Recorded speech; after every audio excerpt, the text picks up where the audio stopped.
నంద్యాల జిల్లా బండి ఆత్మకూరు మండలం పరిధిలోని కేసీ కెనాల్లో ఆదివారం ప్రమాదవశాత్తు పడి గల్లంతైన ఒంగోలు యువకుడు హేమంత్ మృతదేహం లభ్యమైంది. పోలీస్ అగ్నిమాపక సిబ్బందితో పాటు డ్రోన్ టీం సహాయంతో గాలింపు చేపట్టగా సోమవారం ఈర్నపాడు దగ్గర శవం దొరికినట్టు ఎస్ఐ జగన్మోహన్ తెలిపారు. మృతదేహాన్ని పోస్టుమార్టం నిమిత్తం నంద్యాల ప్రభుత్వాసుపత్రికి తరలిస్తున్నట్టు పోలీసులు పేర్కొన్నారు.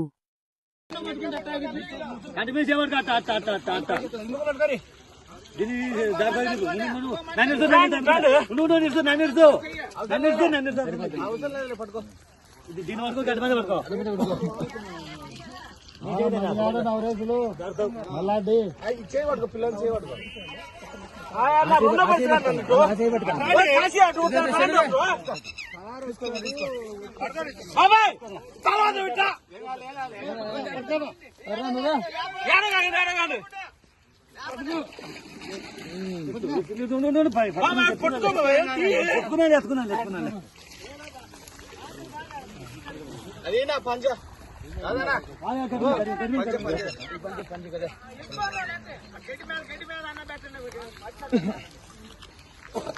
అన్ని